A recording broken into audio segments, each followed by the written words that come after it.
Third জনগোষ্ঠী পৃথিবীর হারিয়ে যাবে। প্রায় 550 কোটি মানুষ, 550 কোটি মানুষ খুন হবে আর মৃত্যুর কোলে ঢলে পড়বে, পৃথিবী ছেড়ে চলে যাবে। এটা ঠিক কেমন? যেমন খিজির আলাইহিস সালাম একটা বালক হত্যা করে ফেললেন, আর একটা বালিকার জন্য দোয়া করলেন। এই মা বাবার ঘরে একটা বালিকা জন্ম নেবে, খায়রাম মিনহু যাকাতান ওয়া আকরাবা রহমা, যে সচ্চরিত্রতার দিক থেকে এই নিহত ছেলের চেয়ে উত্তম হবে, এবং মার্সি এবং রহমতের অনেক কাছাকাছি হবে, অনেক ভালো একটা কন্যা সন্তান জন্ম হবে। এই যে একটা বালককে হত্যা করলো এবং বালকের সাথে জড়িয়ে দিলেন একটা কন্যার দোয়াকে। ফারায়েজের মধ্যে নিয়ম আছে, সম্পত্তি বন্টনের মধ্যে নিয়ম আছে। কি নিয়ম? এক ভাই এক বোন থাকলে সেটাকে 3 বোন ধরতে হয় সম্পত্তি বন্টনের জন্য। এক ভাই এক বোন ইকুয়াল টু 3 বোন, তাহলে সম্পত্তি 3 ভাগ হবে। 2 ভাগ ভাই নেবে, 1 ভাগ বোন নেবে। এখানে একটা খুনের ভাগাভাগি আছে, সম্পত্তির না। নিহত হওয়া এবং মৃত্যুবরণ করার একটা ফরায়েজ আছে এখানে, এই বিস্ময়কর আয়াতটিতে। এটা কোনো তাফসিরে আপনারা পাবেন না, এটা এই যুগের কোনো কোরআন গবেষক বলতে পারবে। এটা অতীতের কোনো কিতাবেই নাই, আমিও দেখিনি। কিন্তু আমি এই যুগটা স্টাডি করার পরে আমার কাছে এটা ক্লিয়ার যে হ্যাঁ, ওই যে হাদিসটি যে 3 ভাগ জনগোষ্ঠী, বিশ্ব জনগোষ্ঠীকে 3 ভাগ করা হয়েছে, 1 ভাগ খুন, 1 ভাগ এমনি মরে যাবে বিভিন্ন মহামারীতে, আর 1 ভাগ থাকবে, 3 ভাগ। ওই বালককে হত্যার ঘটনায় আমরা দেখলাম একটা বালক হত্যা হয়ে গেল, নিষ্পাপ। বাহ্যিক হত্যা করা মহা অন্যায়, কিন্তু অভ্যন্তরে একটা এমন কারণ ছিল যে কারণ স্বাভাবিকভাবে বোঝা যাবে না, যে তার কারণে মা বাবা বেঈমান হয়ে যাবে, সেও বেঈমান হবে। বেঈমানি থেকে বাঁচাবার জন্য তাকে দুনিয়া থেকে ঈমান সহ সরিয়ে দেয়া হলো, সেও জান্নাতি হলো, তার মা বাবাও তার কারণে বেঈমান হবে ভবিষ্যতে, সেটা থেকে বাঁচলো। এটা কজ। তো 1 ভাই 1 বোন থাকলে সম্পত্তিতে সেখানে 3 ভাগ হয়। বিশ্ব জনসংখ্যা আজকে 3 ভাগ, 2 ভাগ পড়েছে ওই বালকের ভাগে, অর্থাৎ খুনের ভাগে, মৃত্যুর ভাগে। আল কোরআনে কোনো ঘটনাই যে যুগের ঘটনা ওই যুগের জন্য বলা হয় না, কিয়ামত পর্যন্ত ওটা চলমান থাকবে, ওটা রিনিউ হবে, বারবার আসবে, কারণ এগুলো কাওয়ায়েদে কুল্লিয়া। তাহলে জনসংখ্যার 2/3 যে খুন হবে, এটা খিজিরের ওই ঘটনার ভেতরে নিহিত আছে, যেটা হাদিস লা ইয়াখরুজুল মাহদি হাত্তা ইউকতালা সুলুস ওয়া ইয়ামুতা সুলুস ওয়া ইয়াবকা সুলুস। আজকে 2024 পরবর্তী পৃথিবীতে অলৌকিক পৃথিবী, এই অলৌকিক পৃথিবীতে অলৌকিক 10টা বড় বড় ঘটনা আসতেছে। সূর্য পশ্চিম থেকে ওঠা, দাজ্জাল যে 1924 থেকে 2024 পর্যন্ত অন্তরালে থেকে সে বিশ্বকে নিয়ন্ত্রণ করেছে। আজকে জাতিসংঘ, আজকের IMF, আজকের বিশ্ব স্বাস্থ্য সংস্থা, আজকের এই যে 13 ফ্যামিলির নিয়ন্ত্রণে বিশ্বের 99% সম্পত্তি সেই 13 ফ্যামিলি, তারাই ব্যাংক অফ ব্যাংকসের মালিক, গভর্নর অফ গভর্নর্সের মালিক, সকল শিক্ষানীতি তাদের, রাষ্ট্রনীতি তাদের, সকল রাজনীতি তাদের, সাংস্কৃতিক যত নীতি, হলিউড বলিউড এই টাইপ যত সাংস্কৃতিক সারা বিশ্বে ছড়িয়ে পড়া নোংরামিগুলো আছে, সব তাদের। সব কিছুই তো তাদের। এগুলি আসলে দাজ্জালের। দাজ্জাল কোনো এক দ্বীপ থেকে এগুলো নিয়ন্ত্রণ করে। আমি বাংলাদেশে বসে ইমাম মাহদির ওয়াজ করি, দাজ্জাল বিরুদ্ধে ওয়াজ করি, এটা আমার শিশুকাল থেকে অভ্যাস। আমি কাতারে গিয়ে দাজ্জালিক বাহিনীর ডাইরেক্ট আক্রমণের শিকার হয়েছি। তখন আমি বুঝেছি, হ্যাঁ তুমি তো পাশে আছো এখানে, যেহেতু আরব সাগরে তোমাকে দেখা গেছে একটা বিল্ডিংয়ে তুমি এখানে শিকলে আবদ্ধ। তো কাতার তো দ্বীপ, আরব সাগর তার কাছেই। আমি প্রতিটি রাত্রে সেখানে তাদের সাথে যুদ্ধ করে করে দাজ্জালের যেই আনসিন বাহিনী, অদৃশ্য যে জাতিটা আছে, জিন বাহিনী, এটার সাথে আমার লড়াই ছিল। একেবারে যুদ্ধ করেছি প্রতি রাত্রে, ফেস টু ফেস। ফিলিস্তিনের হামাদ যেমন বলে যে কার সাথে যুদ্ধ করতেছি, সব ছায়ার বিরুদ্ধে যুদ্ধ করতেছি, সব ছায়া। কারণ ফিলিস্তিনের বাইতুল মুকাদ্দাস মসজিদ তো জিনদের বানানো। সুলাইমান আলাইহিস সালাম সেটা জিনদেরকে দিয়ে তো বানিয়েছেন। তো যে জাতি কোনো কিছু বানায়, মহৎ কিছু বানায়, সে জাতির নেক্সট প্রজন্মের সদস্যরা সেটা ভুলে যায় না। এই জন্য বাইতুল মুকাদ্দাস রক্ষায় জিন বাহিনী, ফেরেশতা বাহিনী, সাথে মানুষ বাহিনী, 3 বাহিনী কিন্তু সেখানে যুদ্ধ করে। এই জন্য ইসরায়েলের বাহিনী বলছে আমরা তো গুলি করি, ছায়াকে গুলি করছি, তো ওদেরকে গুলি করলে লাভ কি, ওটা কিছুই তো হয় না, চাক্ষুষ। তো যাই হোক, 2024 পরবর্তী এই জগৎটা ইসলামের, কোরআনের, এই পৃথিবীটা এখন ইমাম মাহদির, হযরত ঈসা আলাইহিস সালামের, হযরত মুহাম্মদ সাল্লাল্লাহু আলাইহি সাল্লামের, এই পৃথিবী এখন আলিম সমাজের, এই পৃথিবী এখন ইসলামিক ছাত্র সমাজের, এই পৃথিবী এখন কোরআনের, এই পৃথিবী ইসলামের সর্বশেষ বিশ্বায়নের। সম্ভবত আমি গত 1 সপ্তাহ থেকে ওয়াজগুলো করছি, সেই ধারাবাহিকতায় আপনাদেরকেও বললাম। এখন আর কোনো ভয় নাই। যে মাথা ছাড়া দিয়ে উঠবে আকাশ গাইডেড আক্রমণে, তার মাথা ভেঙে যাবে। 2024-এর 5ই আগস্ট পরবর্তী 136 বারের বেশি বাংলাদেশ দখলের চেষ্টা করা হয়েছিল, কিন্তু অজানা কারণে মার খেয়েছে। সময় পাল্টে গেছে। আনেক্স কিনা একটা শব্দ বলছিল জয়শঙ্কর, ইংরেজি একটা শব্দ কিনা, মানে বাংলা বললে অপ্রত্যাশিত সিচুয়েশন, দুর্বোধ্য পরিস্থিতি আসতে পারে। বাংলাদেশ আক্রমণের একবার চেষ্টা হয়েছিল পশ্চিমবঙ্গ হয়ে, কিন্তু সেখানে দেখা গেল মমতার এমন এক সমস্যা হলো, সেই সমস্যায় আক্রমণ ভেস্তে গেল।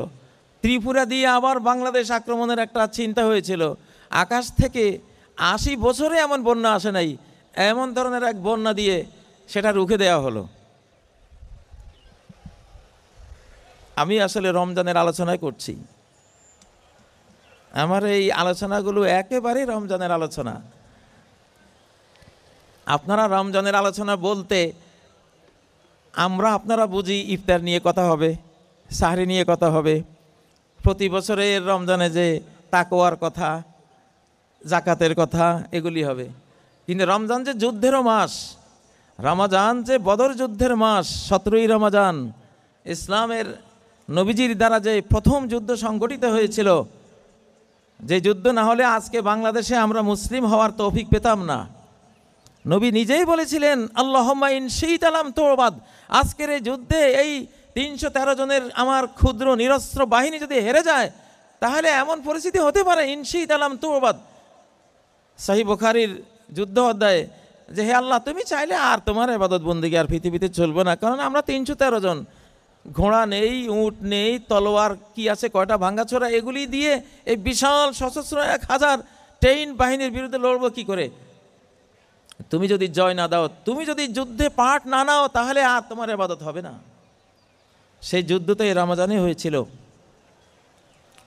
মক্কা বিজয়ের যুদ্ধটাও তো ইন্না ফাতাহনা লাকা ফাতাহাম মুবিনা, সেই যুদ্ধটাও তো এই রমজানে হয়েছিল। এই জন্য আমার আজকের রমজানের আলোচনা হবে যুদ্ধের মোড়কে, যুদ্ধের আবহে। কারণ এটা গাজওয়ায়ে হিন্দের সেই আবহাওয়া। এখন আমরা হিন্দুস্তান বিরোধী যোদ্ধা, ওপেন ডিক্লার। কিছু করতে পারলে করো তোমরা। প্রতিবেশীদের বলছি, তোমাদের টাইম নাই।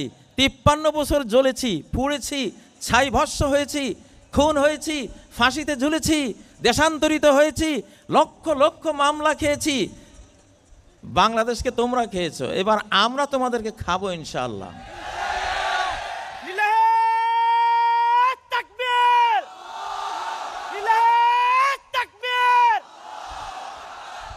এই মুসলমান, আব যারা উস খাব কি তাবির দেখ। আমাদের দীর্ঘ স্বপ্নের তাবিরের এখন মুখ্যম টাইম। আমরা স্বপ্নের ব্যাখ্যা করে দেব এখন ইনশাআল্লাহ। নবীজি যেমন তাকে মক্কা হারাবার বেদনা আল্লাহ প্রশমিত করেছিলেন একটা সান্ত্বনা দিয়ে, যে তুমি যে তোমার জন্মভূমি ছেড়ে যাচ্ছ হে নবী, ইন্নী উমিরতু বিকারিয়াতিন তাকুলুল কুরা ইয়াকুলুনা ইয়াসরিব হিয়াল মদিনা। আল্লাহু আকবার। সহিহ হাদিস, বুখারী মুসলিমের হাদিস, যে আমাকে বলা হয়েছে এমন এক গ্রামে যেতে, যে গ্রাম পৃথিবীর সব গ্রাম খেয়ে ফেলবে, যে গ্রাম পৃথিবীর সব গ্রাম দখল করে ফেলবে, সব জনপদ হস্তগত করে ফেলবে। তার নাম মদিনা। সেই মদিনা পারস্য সাম্রাজ্য খেয়েছে, সেই মদিনা রোমান সাম্রাজ্য খেয়েছে, সেই মদিনা ভারত উপমহাদেশ খেয়েছে, সেই মদিনা মধ্য এশিয়া খেয়েছে, সেই মদিনা ইউরোপের বিশাল অংশ খেয়েছে। এই পর্বে গোটা পৃথিবী খাবে সে। বাংলাদেশেরও ক্ষুধা আছে এখন, বাংলাদেশও খাবে ইনশাআল্লাহ। আমাদের পাশে তো আছে আমাদের খাদ্য ইনশাআল্লাহ। এখন বাংলাদেশের ক্ষুধার টাইম। তো সেজন্য যুদ্ধের আমেজের ওয়াজ 2024 পরবর্তী পৃথিবী যেহেতু নতুন পৃথিবী, ইসলামের শেষ বিশ্বায়নের পৃথিবী, লিইয়ুযহিরাহু আলা দ্বীনি কুল্লিহি ওয়ালাউ কারিহাল মুশরিকুন। এমন এক পরিস্থিতিতে ইসলামকে আল্লাহ সমস্ত দিনের উপর বিজয়ী করবেন, যেই পরিস্থিতিতে বিপুল তাগুতি মুশরিকি শক্তি বিশ্বকে নিয়ন্ত্রণ করবে। তারা সবাই এটার অ্যান্টিতে থাকবে। কেউ চাইবে না যে ইসলাম বিজয়ী হোক, কিন্তু আল্লাহ চাইবেন এবং তাই তো হবে। ওলাও কারিহাল মুশরিকুন মানে কি? আমরা খুব সাদামাটাভাবে এই শব্দটা পড়ি। ওলাও কারিহাল মুশরিকুন একটা মেসেজ, যে বিশ্ব তখন মুশরিকদের করতলে থাকবে। বিশ্ব তখন বিশাল বিশাল তাগুতি শিরকি শক্তির আওতায় থাকবে। তারা সবাই তোমাদের অ্যান্টি, ইসলামের অ্যান্টিতে থাকবে। তাদেরকে ওভারকাম করে, তাদেরকে গুঁড়িয়ে মারিয়ে দুমড়িয়ে মুচড়িয়ে ইসলামকে আল্লাহ বিজয়ী করে দেবেন। লিইয়ুযহিরাহু আলা দ্বীনি কুল্লি ওয়ালাউ কারিহাল মুশরিকুন হলো বিশ্ব পরিস্থিতি 2024 পরবর্তী এখনকার বিশ্ব পরিস্থিতি। কেউ চায় না যে বাংলাদেশে ইসলাম আসুক, আল্লাহ চান। এই জন্য এই দেশে ইসলাম আসবে ইনশাআল্লাহ।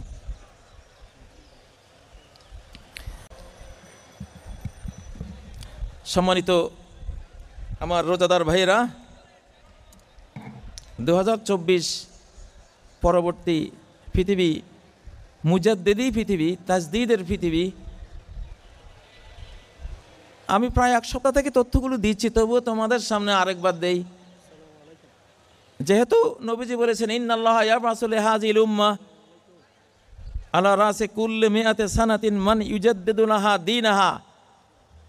এই উম্মতের প্রতি 100 বছরের মাথায় এমন সব লোকদেরকে আল্লাহ পৃথিবীতে আনবেন, যারা এই উম্মতের জন্য তাদের দিনকে একেবারে টাটকা করে দেবে, তরতাজা নতুন করে দেবে, রিনিউ করে দেবে। টাকা পুরনো হলে যেমন টাকশালে ঢুকিয়ে একবারে কচকচে নোট বানিয়ে হাতে দেয়া হয়, সবাই নেয়। আমার ছোটোকালের অভ্যাস ছিল, কচকচে নোট ফেলে খরচ করতাম না, ওটা বালিশের নিচে রেখে দিতাম। পুরানো নোট সব ব্যয় করে দিতাম, নতুন নোট কখনো আমি খরচ করতাম না, রেখে দিতাম, এত সুন্দর লাগতো। এখন তো ইসলাম হয়ে গেছে পুরানো, 500 টাকার পুরনো, 1000 টাকার পুরনো নোট। এই নোট মাছওয়ালার মাছের ময়লা, পান দোকানের পানাতির হাতের ময়লা, আলকাতরা ব্যবসায়ীর আলকাতরার ময়লা, মাটির তেল বিক্রেতার মাটির তেলের ময়লা, গুড় বিক্রেতার গুড়ের ময়লা, সবাই তো ময়লা সবাই টাকাগুলো ধরে। তাই না? শেষ হতে হতে নোটটা এত পুরানো হয়ে যায়, দোকানদারকে দিলে দোকানদার দেখে থেকে বলে যে হুজুর নোটটা একটু পরিবর্তন করে দেন। আরব থেকে ইসলাম বের হওয়ার পরে ভারতীয় ময়লা, ইরানের ময়লা, ইরাকের ময়লা, তুরস্কের ময়লা, আমাদের এইসব দেশের ময়লা, বিভিন্ন ময়লা দিয়ে ধরেছি, তো ইসলামটা পুরনো হয়ে গেছে, কেউ নিতে চায় না। এই জন্যই প্রতি 100 বছরের মাথায় এটাকে নতুন টাকশালে দেওয়া হয়। আল্লাহর একদল তাজদীদকারী অফিসার, ধর্মীয় জ্ঞান সম্পন্ন, তারা এটাকে নতুন করে দেয়, পৃথিবী আবার নেয়। তো 100 বছর পরে 1924 থেকে 1924 সালে তুরস্কের ইসলামী খেলাফত হারাবার পরে 2021-এ আরবি 100 বছর পূর্ণ হয়েছে, তখন আল্লাহ আফগানিস্তানে ইসলামকে দিয়ে দিয়েছেন, রিনিউ হয়ে গেছে ওখানে। 1924 পরবর্তী 2024-এ ইংরেজি 100 বছর, সৌরবর্ষের 100 বছর পূর্ণ হয়েছে, ওই সময় আবার বাংলাদেশে দিয়েছেন আল্লাহ ইসলামকে নতুন করে, আলহামদুলিল্লাহ। এখন আমরা এইবার আমাদের সংবিধান কোরআন হতে হবে, কোরআন হতেই হবে, না হলে ওই 550 কোটি যে খুন হবে, খুনের আওতায় আমরা পড়ে যাব, নির্ঘাত পড়ে যাব।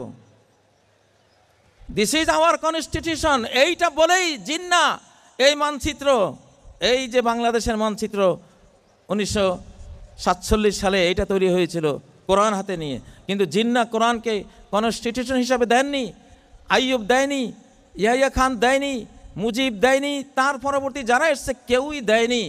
এই জন্য কারো পরিণতি ভালো হয়নি, সবারই পরিণতির মধ্যে এক করুণ ইতিহাস তৈরি হয়েছে। আল্লাহ শাসকবর্গকে এবার এড়িয়ে গিয়ে দেশটা তুলে দিয়েছেন আপনাদের হাতে, জনগণের হাতে। দেখি তোমরা কি করো এবার। এতকাল না হয় শাসকদেরকে দায়িত্ব দিয়েছি, তারা কেউ আমার দরদটা বুঝেনি, আমার দরদটা বুঝেনি।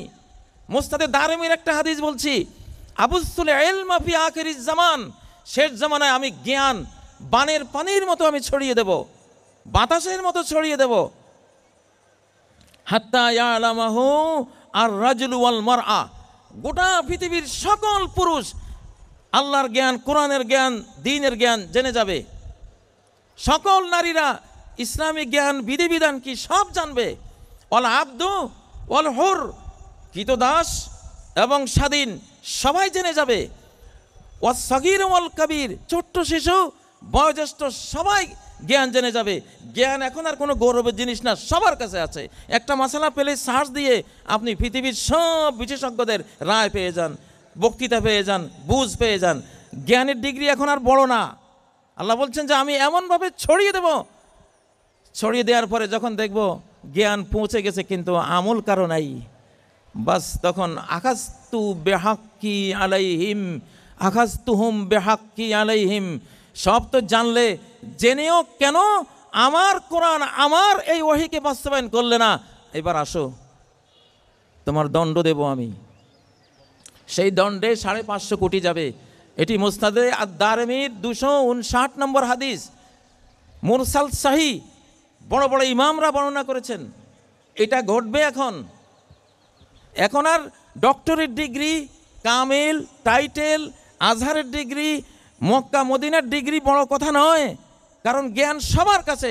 একটা মেথরের কাছে এখন মোবাইল থাকলে, অ্যান্ড্রয়েড সেট থাকলে একটা মাসালা শেষ যদি এটা বুঝে সার্চ মেরে বিশ্ববিখ্যাত সব জ্ঞানীদের জ্ঞান তার হাতের মুঠে। এখন আর ডিগ্রি বড় কথা নয়, আমল হলো বড় কথা। কে কতটা আমল করলাম সেটা বড় কথা। ইসলাম এখন আবার প্র্যাকটিসের পর্যায়ে ঢুকছে। প্রিয় ছাত্র ভাইয়েরা, তোমাদের মার্কের যে ডিগ্রি, এই ডিগ্রি এখন খুবই গৌণ। এখন হলো কর্মের ডিগ্রি, আমলের ডিগ্রি। যার তাহাজ্জুদ যত বেশি, যার ইশরাক যত বেশি, যার তেলাওয়াত যত বেশি, যার আল্লাহর সাথে ইমানি পার্সোনাল রিলেশনটা যত বেশি, বিশ্ব, বাংলাদেশ এবং মুসলিম উম্মাহ নেতৃত্ব তার হাতে আল্লাহ তুলে দেবেন। জ্ঞান এখন ঘরে ঘরে চলে গেছে। এই হাদিসটা সিরিয়াস একটি হাদিস, আখাযতুহুম বিহাক্কি আলাইহিম, আমি ধরব। আপনাদের উপরে গাজওয়াতুল হিন্দের খড়গ ঘুরতেছে, এখন আর আমরা কারোই এটা মনে করার কোনো সুযোগ নাই যে এইবারে কোরআনকে পার্লামেন্টে তুলে না দিয়ে কেউ বাঁচতে পারবো যদি নির্বাচন আসে। আমি বলছি এই দেশে যারা জাগতিক রাজনীতি করেন সবাইকে, এবার রমজানের ওয়াজ আমার এইটা যে বাঁচার চাচা আপনার যান বাঁচা, সেফটি ফার্স্ট, বাঁচুন আগে।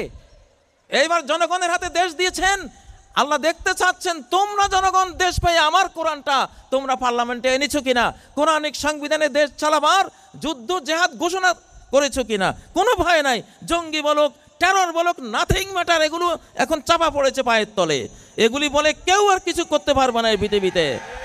এটা আগের দিন বাগে খেয়েছে, এটা 2024 পরবর্তী 2025 অ্যাটমিক যুদ্ধের বছর, এটা অ্যাটমিক যুদ্ধ এখন থেকে স্টার্ট হবে। মুবিন, গোটা বিশ্ব অ্যাটমিক ধোঁয়ায় আচ্ছন্ন হয়ে যাবে, এমন বিপর্যয় আসতেছে।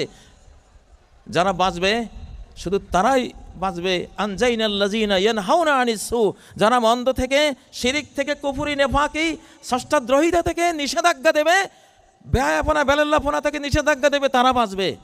বাকিরা